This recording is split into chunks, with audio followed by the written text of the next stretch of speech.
오순절 날이 이름에 이미 이름에 그들이 다 같이 한 곳에 모였더니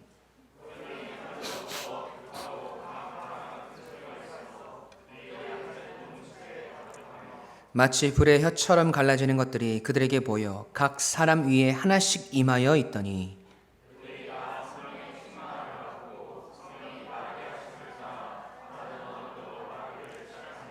그때에 경건한 유대인들이 천하 각국으로부터 와서 예루살렘에 머물러 있더니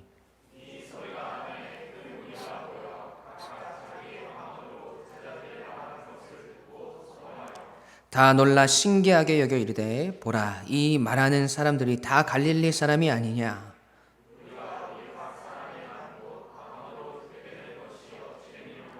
우리는 바데인과 메데인과 엘람인과 또 메소포다미아, 유대와 갑바도기아, 본도와 아시아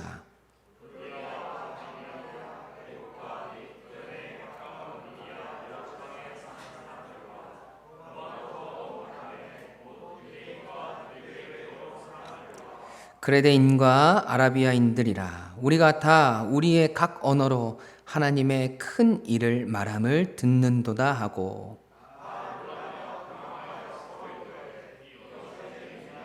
다 같이 저 어떤 이들은 조롱하여 이르되 그들이 세술에 취하였다 하더라. 아멘. 살아계신 하나님의 말씀입니다. 오늘은 부흥의 발자취를 따라가다 사도행전 강의 시리즈 5번째 성령께서 이루신 일들이라는 말씀의 제목으로 함께 은혜를 나누기를 원합니다. 오늘 본문의 말씀은 주님이 약속하신 성령을 기다리며 함께 기도하고 또 자신들의 믿음과 신앙의 첫걸음을 내딛고 있던 120명의 성도들에게 성령이 임하시는 사건을 기록하고 있습니다. 아마 사도행전에서 가장 유명한 사건이 아닐까 생각하는데요. 왜냐하면 이 성령의 임재와 성령께서 행하신 일들이 사도행전 역사의 핵심이라고 해도 과언이 아니기 때문입니다. 그런데 이 오순절 성령 강림 사건에서 성경이 말하고자 하는 초점을 우리가 오해하는 경우들이 있어요. 성령의 충만함을 받는다라고 이야기하면 우리가 보통 생각하기에 무언가 큰 확신과 감격에 차고 새 힘을 얻고 또 능력을 행하는 것에만 우리의 생각이 머물러 있다라는 거죠. 성령 충만하면 못하는 게 없다. 성령 충만하면 안 되는 일이 없다. 성령이 우리와 함께 하시면 능력이 나타나고 기적과 같은 일들이 일어난다. 그래서 우리가 성령의 충만함을 받아야 한다. 이런 것에만 온통 이 성령에 대한 우리의 생각이 집중되어 있더라는 것입니다. 네, 물론 이 이야기가 틀린 이야기는 아니에요. 실제로 성령이 충만하심에 이 역사와 기적이 일어나고 사도들이 그들의 능력으로 해낼 수 없었던 수많은 일들을 성령께서 함께 하시게 합니다. 그런데 그게 우선이 아니고 그게 전부가 아니라는 거예요. 이 사도행전 2장에서 성령 감림 사건을 통해서 우리에게 말하려고 하는 이야기의 초점은 그런 것이 아니에요. 성령님이 강림하셔서 그 능력과 권능으로 행할 수 있는 일들보다 그 성령의 강림을 통해서 성령님께서 이루신 일들, 그것에 대해서 우리는 먼저 집중할 필요가 있다는 거죠. 그래서 오늘 말씀을 통해서 우리는 성령님이 임하셔서 하신 일들이 무엇인지를 깊이 있게 살펴보면서 이 말씀을 우리의 삶에 적용하고 이 사도들의 부흥의 발자취를 따라서 다시 부흥의 역사를 이루는 우리 유광침례교회와 성도들이 되어야 할 줄로 믿습니다. 자, 그렇다면 오순절 마가의 다락방에 성령이 임하셔서 이루신 일들은 무엇일까요? 첫 번째는 성령은 우리를 하나로 묶어주셨다는 겁니다. 함께 읽어볼까요? 시작. 아멘.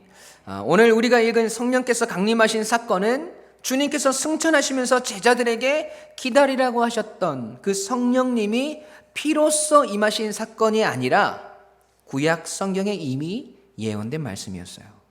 우리가 찬양으로 많이 부르고 또 베드로가 설교에서 인용했던 구절인데 바로 요엘 선지자의 선포입니다. 우리 요엘서 2장 28절 29절 말씀 함께 읽어보겠습니다. 시작. 그 후에 내가 내 영을 만민에게 부어주리니 너희 자녀들이 장래일을 말할 것이며 너희 늙은이는 꿈을 꾸며 너희 젊은이는 이상을 볼 것이며 그때에 내가 또 내 영을 남종과 여종에게 부어줄 것이며 아멘. 오늘 이 28절 말씀에 처음에 그 후에라는 말씀이 나오죠. 그럼 그 후에가 언제인지 어떤 일이 있었는지 우리가 살펴보아야 합니다. 여러분 요엘 선지자는요 남유다의 선지자였습니다. 원래는 하나의 나라였던 이스라엘이 북이스라엘과 남유다로 갈라지게 되고 북이스라엘은 아수르에 의해서 멸망당하고 남유다는 바벨론에 의해서 멸망당하게 되죠. 요엘이 활동하던 시기는 남유다가 아직 바벨론에 의해서 멸망당하기 전이었고 그는 이스라엘 백성들에게 계속해서 회개를 촉구합니다. 회개하면 하나님께서 용서하실 것이고 회개하지 않으면 하나님의 심판을 너희가 보게 될 것이다 라고 선포하죠. 요엘 선지자가 그렇게 선포할 당시의 상황은 이미 남유다가 범죄함으로 인해서 하나님께서 메뚜기 떼를 보내셔서 극심한 재앙을 겪게 하신 후였어요. 하나님의 경고였고 이미 시작된 심판이었다라는 거죠. 그렇게 이스라엘 백성들이 하나님 앞에서 범죄하였음에도 불구하고 하나님은 계속해서 회개의 기회를 그들에게 주십니다. 회개하기만 하면 너희가 돌이키기만 하면 더 이상 수치를 당하는 일도 없을 것이고 이방 사람들에 의해서 멸망당하는 일이 없도록 그들을 대적하여서 쳐들어오는 군대를 쫓아보내고 망하게 하고 하나님의 백성들을 붙드시겠다고 하나님께서 약속하세요. 그러나 북이스라엘과 마찬가지로 남유다에서도 역시 회개는 일어나지 않았습니다. 결국 나라는 망하게 되고 바벨론의 포로로 수많은 백성들이 끌려가게 됩니다. 하나님의 말씀에 불순종하고 이방신을 섬기고 하나님을 떠나서 심판을 받은 이스라엘 백성들, 이제 그들은 영영 헤어날 수 없는 수렁 속으로 끌려 들어가는 것 같습니다. 그런데요, 우리 하나님은 그 심판의 메시지 속에서도 끝까지 하나님의 백성들을 버리지 않으시고 지키시겠다는 구원의 메시지를 선포하세요. 이게 얼마나 감사한 일이에요. 요엘서 2장 21절부터 26절까지 말씀 제가 읽어볼게요. 땅이여 두려워하지 말고 기뻐하며 즐거워할지어다. 여호와께서 큰 일을 행하셨음이로다. 들짐승들아 두려워하지 말지어다. 들의 풀이 싹이 나며 나무가 열매를 맺으며 무화과 나무와 포도나무가 다 힘을 내는도다. 시온의 자녀들아 너희는 너희 하나님 여호와로 말미암아 기뻐하며 즐거워할지어다. 그가 너희를 위하여 비를 내리시되 이른 비를 너희에게 적당하게 주시리니 이른 비와 늦은 비가 예전과 같을 것이라. 마당에는 밀이 가득하고 독에는 새 포도주와 기름이 넘치리로다. 내가 전에 너희들에게 보낸 큰 군대 곧 메뚜기와 느치와 황충과 팥중이가 먹은 횟수대로 너희에게 갚아주리니 너희는 먹되 풍족히 먹고 너희에게 놀라운 일을 행하신 너희 하나님 여호와의 이름을 찬송할지어다. 내 백성이 영원히 수치를 당하지 아니하리로다. 아멘. 여러분, 하나님이 이 회복과 구원의 말씀을 하실 때 이스라엘 백성들이 하나님 앞에서 돌아서고 회개하였기 때문에 이런 말씀을 하신 것이 아니에요. 이미 그들은 하나님을 멀리 떠났고 범죄하였고 그들의 죄악을 하나님 앞에서 돌이키고 회개하지 않았습니다. 하나님의 말씀에 아직 순종하지 않았던 그 시점에서 하나님은 지금 구원을 외치며 허락하실 축복을 그의 백성들에게 너무나 풍성하게 약속하신다라는 거죠. 돌이키지 않았음에도 불구하고 하나님은 그들을 축복하고 계신다는 거예요. 왜 그러셨을까요? 그냥 망하게 내버려 두시지. 하나님을 따르지 않는 그 악한 이스라엘 백성들 평생 이방 땅에서 포로로 끌려가서 고생하도록 내버려 두시지. 왜 그들에게 다시 구원을 약속하시는 것일까요? 왜 그럴까요? 여러분, 하나님은 사랑이시잖아요. 긍휼의 하나님이시잖아요. 약속하신 바를 끝까지 지키시는 하나님이시잖아요. 하나님이 어떤 약속을 하셨습니까? 요엘서 2장 27절 함께 읽습니다. 시작.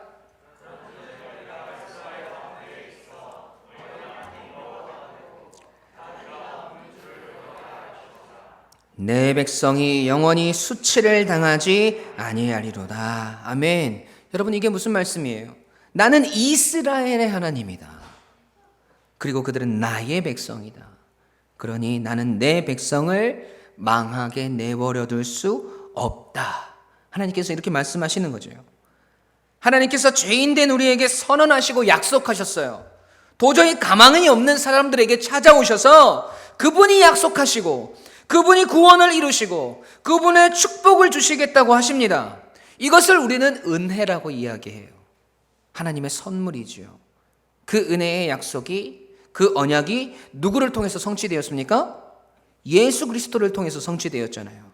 하나님께서 죄악으로 죽을 수밖에 없는 우리를 끝까지 놓지 못하셔서 우리를 이대로 망하게 둘 수 없으셔서 여전히 하나님께 돌이키지 않는 우리를 구원하시겠다는 그 약속을 지키시기 위해서 예수 그리스도를 이 땅에 보내셨습니다. 그리고 주님의 죽으심과 부활하심으로 인해서 요엘서의 축복의 말씀처럼 구원이 성취되었고 우리의 수치가 그 은혜로 가리워지고 그 은혜가 충만하고 풍성한 이 땅에 아직 남아있는 하나님의 약속을 이루어가고 계시는 겁니다. 어떻게 해요? 요엘서 2장 28절 말씀처럼 그 후에, 그때가 언제예요? 그때가 여호와의 구원의 은혜가 예수 그리스도를 통해서 풍성하게 너희 가운데 성취되어진 후에 내가 내 영을 만민에게 부어주리니 너희 자녀들은 장래 일을 말할 것이며 너희 늙은이는 꿈을 꾸며 너희 젊은이는 이상을 볼 것이며 라고 말씀하셨던 그 예언이 성취되어지고 있는 거예요. 그러니까 그 후라는 말은 예수님께서 이 땅에 오셔서 하나님의 그 약속, 그 구원을 성취하신 후에 내가 나의 영을, 성령을 부어줄 것이다라는 요엘서의 말씀이 지금 이루어지고 있는 거지요. 여러분, 그 성령께서 강림하셔서 가장 처음 하시는 일이 무엇입니까? 어떤 일이 벌어졌습니까? 사도행전 2장 2절부터 4절까지 말씀 함께 읽습니다. 시작.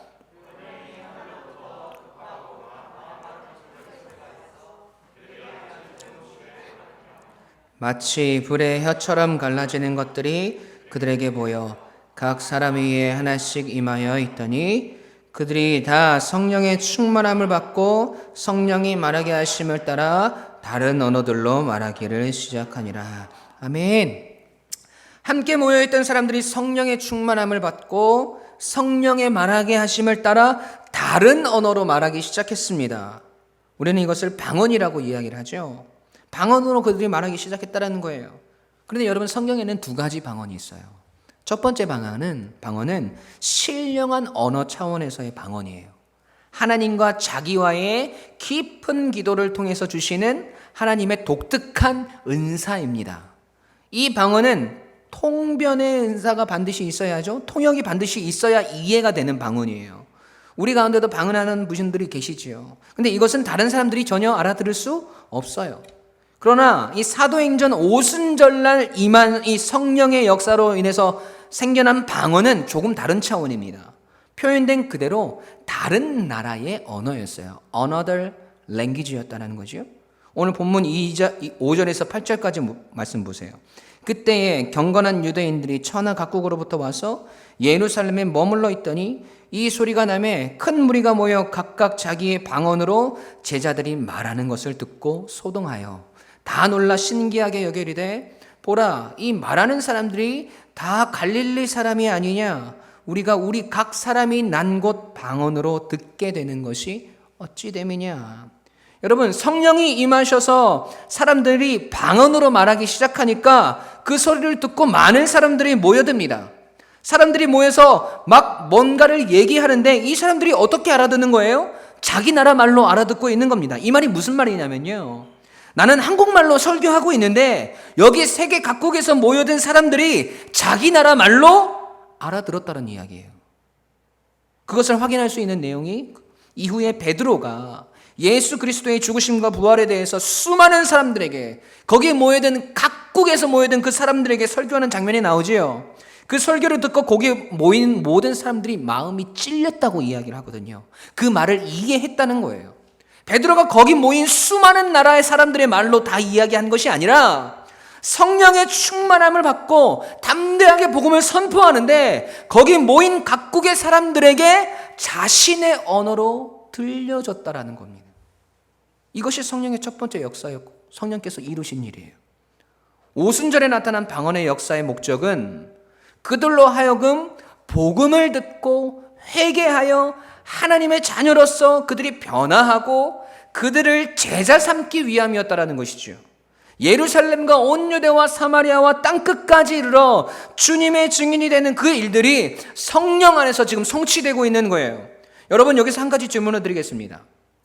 지금 성령의 충만함의 역사로 각 나라의 방언으로 사람들에게 들려지고 있는데 이렇게 각 나라로 다른 언어로 사람들이 말하게 된 원인이 성경에 기록되어 있어요. 왜 각 나라로 흩어졌을까? 왜 우리는 다른 나라의 말을 각자 하고 있을까? 어떤 사건이 있었습니까? 바벨탑 사건이 있었어요. 창세기 6장에 보면 그 내용이 나오는데 태초에는 언어도 하나였고 말도 하나였습니다. 그런데 왜 언어가 나뉘게 되었습니까? 창세기 11장입니다. 창세기 11장 1절부터 4절까지 말씀 함께 읽을게요. 시작. 온 땅에 언어가 하나요 말이 하나였더라. 이에 그들이 동방으로 옮기다가 시날 평지를 만나 거기 거류하며 서로 말하되 자 벽돌을 만들고 견고히 굽자 하고 이에 벽돌로 돌을 대신하여 역청으로 진흙을 대신하고 또 말하되 자 성읍과 탑을 건설하여 그 탑 꼭대기를 하늘에 닿게 하여 우리 이름을 내고 온 지만의 흩어짐을 면하자 하였더니 아멘. 여러분, 이전에 무슨 사건이 있었냐면 노아의 홍수 사건이 있었어요. 노아의 홍수 사건으로 죄악된 우리 인류는 심판받았습니다. 그리고 노아의 가족들을 통해서 하나님의 구원의 은혜를 우리는 맛보았습니다. 그러나 여전히 인간들은 타락하였고 자신의 욕심과 욕망, 정욕의 눈이 어두워서 하나님 앞에 다시 범죄하기 시작합니다. 끝내는 하늘까지 닿는 탑을 쌓아서 자신들의 이름을 높이고 자신들의 탐욕과 제약으로 인해서 다시는 노아의 홍수 같은 재앙을 당하지 않기 위해서 그것을 피난처로 삼고자 합니다. 그것을 보시고 하나님은 그들의 언어를 흩어버리셨어요. 그리고 그들은 바벨탑을 쌓는 것을 그만두고 같은 말을 하는 사람들끼리 모여서 흩어지게 되죠. 여러분, 그래서 각각 다른 나라가 생겨나게 되고 각각 다른 민족과 각각 다른 언어가 생겨나게 된 겁니다. 그들의 죄악의 결과로 흩어짐을 당하였습니다. 하나였던 그들이 수백 수천 개의 민족으로 나뉘게 되고 자신들만의 나라를 건설하게 됩니다. 하나님은 그 수많은 나라들 중에 이스라엘을 선택하셨고 그 민족을 통해 인류를 구원하실 예수 그리스도를 이 땅에 보내주셨습니다.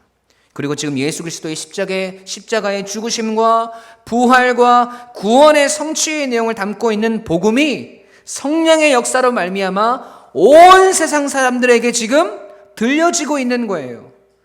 사도행전 2장 9절에서부터 11절까지 말씀 보세요. 우리는 바데인과 메데인과 쭉 하면서 여러 나라 사람이 나오죠. 그리고 11절 말씀, 그레데인과 아라비아인들이라 우리가 다 우리의 각 언어로 하나님의 큰 일을 말함을 듣는도다 하고 다른 민족으로 살아가고 다른 언어로 이야기하며 각 나라에 흩어져 있던 백성들을 지금 이 방언의 역사를 통해서 그들에게 무엇이 들려지게? 복음이 들려지게 하고 다시 그들을 하나님의 백성으로 다른 민족, 다른 백성이 아니라 복음 안에서 한 형제요 자매가 되어진 하나님의 백성으로 지금 그들을 초대하고 있다는 거예요.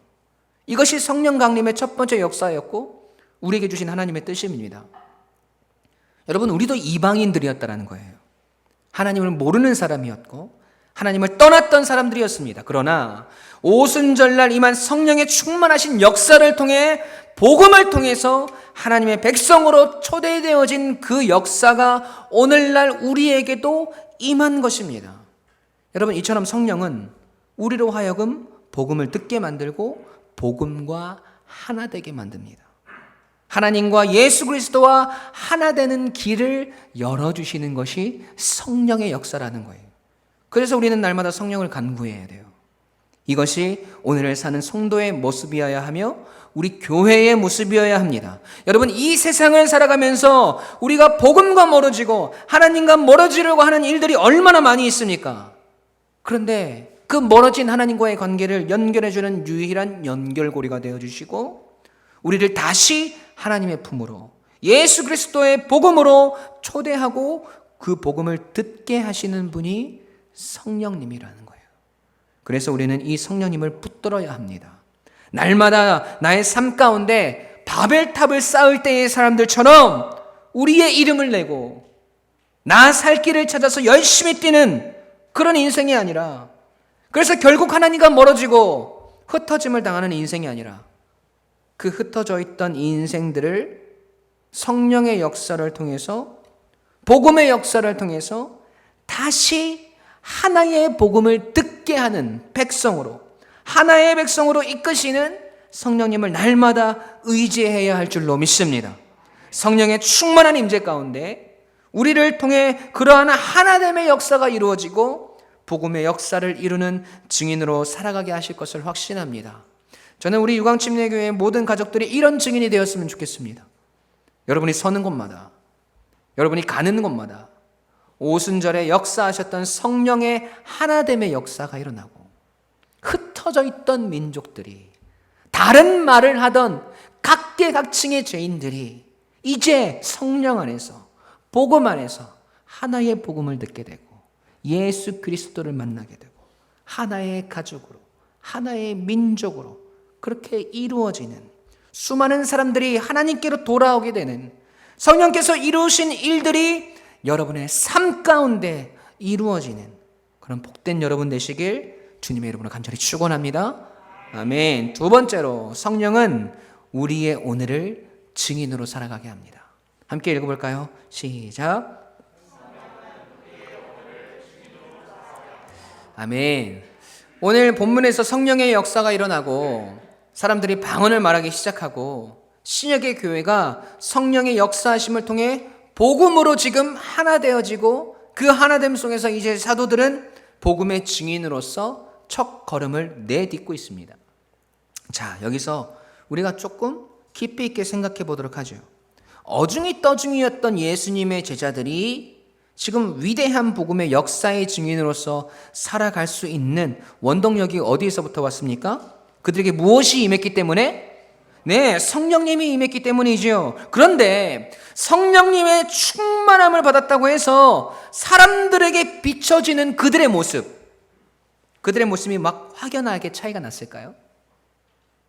막 성령이 충만해서 얼굴에 광채가 나기 시작하고 옥동자 같은 얼굴이 갑자기 원빈으로 변하고 누가 보아도 놀랄 만한, 당황스러울 만한 그런 모습들로 사람들에게 비춰진 것일까요? 아니요. 여러분, 그들은 여전히 그들의 모습 그대로 거기 있었습니다. 달라진 것은 그들이 방언을 말하기 시작했다라는 것이 다입니다. 상상을 해봤어요, 제가 근데 상상하는 거 되게 좋아하거든요. 성령을 받은 그들의 모습이 어땠을까? 마가의 다락방에서 모여서 열심히 기도에 힘쓰던 사람들, 여러분, 그들이 매일매일 목욕 재개하고 이쁘게 치장하고 그 자리에 있었을까요? 아니요. 오로지 기도에 힘쓰더라 라고 말하잖아요. 여러분, 그 말은 기도 말고는 다른 거 안 했다는 겁니다. 기도 말고는 다른 거 신경 쓰지 않았다라는 거예요. 그러면 상상을 해봅시다. 머리를 제대로 감았겠습니까? 옷을 제때제때 갈아입었겠습니까? 저처럼 이렇게 멋지게 정장을 입고 기도하고 있었을까요? 머리가 떡져서 기름기가 잘잘 흐르는 사람도 있을 것이고, 며칠을 못 씻어서 몸에서 냄새가 나는 사람들도 있었을 것이고, 그들이 막 부유해서 피단 옷을 입고 있었거나 하지 않았을 거란 말이죠. 그냥 우리네 모습과 같은 평범한 모습이었을 거라는 겁니다. 누가 보아도 그냥 갈릴리 사람들이었다는 거죠. 그런 그들을 지켜보던 사람들도 그렇게 고백해요. 오늘 본문 5절에서 7절 말씀 볼까요? 함께 읽겠습니다. 시작.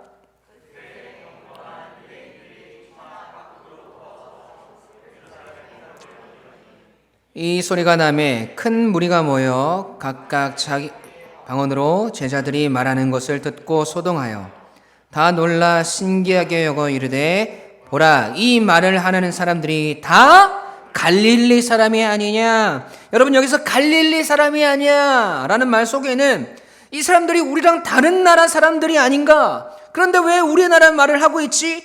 라는 뜻도 있지만 그 속내에는 일단 그 사람들을 깔보는 거예요. 왜요?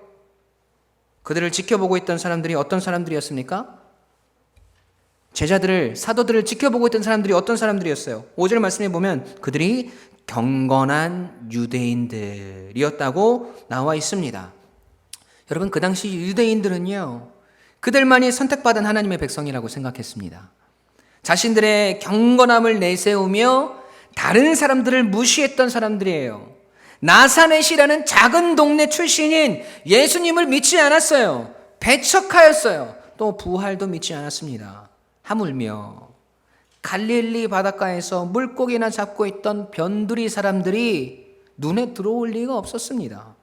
그들이 보기에 지금 성령 충만함을 받은 사람들이 도저히 믿기지가 않는 거예요.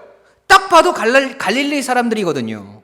못 사는 사람들, 천한 사람들, 같은 이스라엘에 살고 있지만 인정받지 못하는 사람들, 또 그들의 모습이 막 휘황찬란한 모습이 아니잖아요. 누가 보아도 남루한 모습에 보잘것없는 사람들이란 거죠. 그 사람들을 통해서 성령이 강림하시고 지금 하나님의 말씀이 방언으로 전해지고 있는 겁니다. 그런데 지금 성령의 충만함을 받고 방언을 통해서 자신들의 나라의 말로 하나님의 말씀을 전하는 사도들과 성도들의 모습을 보면서 유대인들이 뭐라고 이야기합니까? 본문 12절 말씀을 한번 읽어볼게요. 시작.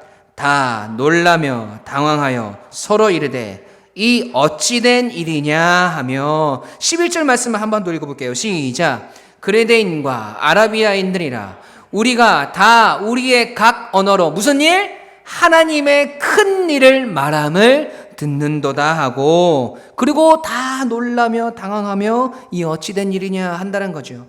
여러분 뭐라고 이야기합니까? 우리가 다 우리의 각 언어로 하나님의 큰 일을 말함을 듣는도다 라고 고백해요. 그 미천한 갈릴리 사람들의 입에서 하나님의 큰 일, 즉 하나님의 구원에 대한 메시지가 전해지는 것이 놀라운 겁니다. 누가 보아도 갈릴리 사람들이고, 누가 보아도 인정받지 못하는 사람들이었고, 누가 보아도 지금 그 남루한 모습 그대로 있던 그 사람들이 성령의 충만함을 받고 하나님의 놀라운 일을 행하고 있는 거예요. 그들에게 보여지고 있는 거고 들려지고 있는 겁니다. 여러분, 이것이 증인의 삶입니다. 우리가 때로는 오해하는 것이 있어요. 우리가 성령의 충만함을 받으면 우리에게 막 후광이 비치고 누가 보아도 범접할 수 없을 만큼 강한 포스를 가지게 되고 우리에게 외적으로 보여지는 변화들이 있을 거라고 생각합니다. 여러분 그런데 그런 게 아니에요. 성령이 임재하신다는 것은 내 삶의 주인이 바뀌는 거예요. 성령께서 우리 속에 임재하셔서 우리의 마음과 생각을 지배하시고 우리에게 하나님의 놀라운 일들을 말할 수 있는 지혜를 주시고 담대함을 주시고 용기를 주시는 것이지, 여러분 우리 자체에는 변화가 없어요. 여전히 갈릴리 사람들과 같은 그대로의 모습이라는 겁니다. 그런데 뭐가 달라지는 겁니까? 우리에게 나오는 것이 달라져요. 우리의 말이 달라지고 우리의 행동이 달라지고 우리의 삶의 모습이 달라지는 겁니다. 그것을 통해서 다른 이들이 하나님의 놀라운 일을 보게 되는 겁니다. 나는 여전히 갈릴리 사람이에요. 나는 여전히 연약합니다. 나는 여전히 볼품없고 가진 것도 없고 내세울 것도 없고 자랑할 것도 없고 어디 변변한 집안도 아니고 학벌이 뛰어나지도 않고 오늘 하루를 간신히 버티기에도 버거운 인생을 살아가는 사람이지만 성령께서 내 안에 임재하셔서 그런 나의 주인이 되어 주십니다. 세상적으로 보았을 때 감사의 조건도 별로 없고 인정받을 만한 것도 별로 없고 누군가에게 기감이 될 만한 인생을 살아가지도 않았고 여전히 먼지투성이고 죄악투성이인 나의 삶에 하나님의 구원이 임하고 하나님께서 주인 되시고 그 주인 되어주신 하나님 때문에 나의 삶에서 그래도 소망이 있고, 그래도 감사할 수 있고, 그래도 여전히 나는 하나님의 은혜로 살아가고 있음을 이 세상이 보게 하시는 거예요. 여러분, 이것이 성령 충만함의 역사였어요. 주님의 증인으로서 우리가 이 땅을 살아가는 우리의 모습이어야 합니다. 마가의 다락방에서 성령의 충만함을 받고 방언으로 하나님의 일을 말하고 부활의 증인으로서 복음을 전하고 있는 사람들은 잘난 사람들이 아니었습니다. 누가 보아도 보잘것없는 변두리 갈릴리 사람이었다라는 겁니다. 지금 그들이 성령의 충만함을 받고 부활의 증인으로 복음의 사역자로서 이 세상 가운데로 나아가고 있습니다. 놀라운 하나님의 일들이 이 사람들을 통해서 온 만방에서 모인 사람들을 향해서 선포되고 있습니다. 여러분, 이것이 오늘 우리의 사명이에요. 내 모습이 너무 초라해서 증인으로 살아갈 수 없을 것 같습니까? 내가 가진 것이 없어서 하나님의 일을 하기에는 부족한 것이 많아 보이십니까? 내 육신이 너무 연약해서 하나님을 위해서 할 수 있는 것이 없어 보이세요? 지금 내 삶이 만신창이라서 세상 가운데로 나아갈 힘이 없으십니까? 복음을 들고 외칠 그 힘조차 없으세요? 여러분, 그 마음들 누가 주는 거예요? 성령님은 그런 것들 하나도 중요하지 않다고 오늘 말씀을 통해서 우리에게 확증해 주셨어요. 보잘것없는 인생이라 할지라도 마가의 다락방에서 오로지 기도에 힘쓰며 성령님을 찾던 그들에게 우리가 기도로 하나님을 찾고 성령님께 붙들림 받으면 그 남루한 인생을 통해서 하나님의 큰 일을 이 세상에 보이시겠다고 말씀하십니다. 그런 우리를 통해서 이 땅에 주님의 복음이 전파되고 우리의 가정이 구원을 받고 하나님의 살아계심을 증언하고 증명하는 증인으로 살아가게 하시겠다고 하나님께서 오늘 사도행전의 말씀을 통해서 우리에게 말씀하고 계세요. 여러분, 이 일에 동참하시겠습니까? 여러분, 오늘 본문 마지막 절을 보세요.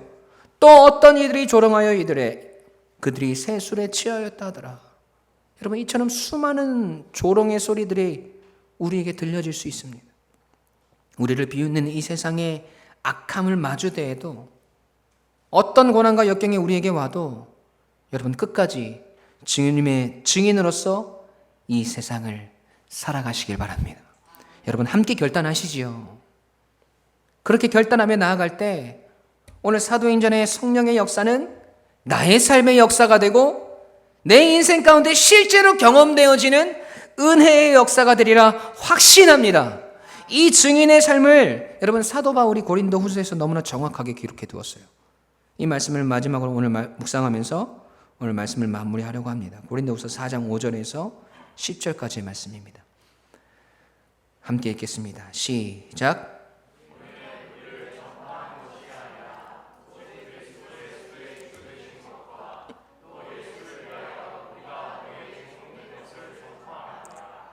어두운 데에 빛이 비치라 말씀하셨던 그 하나님께서 예수 그리스도의 얼굴에 있는 하나님의 영광을 아는 빛을 우리 마음에 비추셨느니라.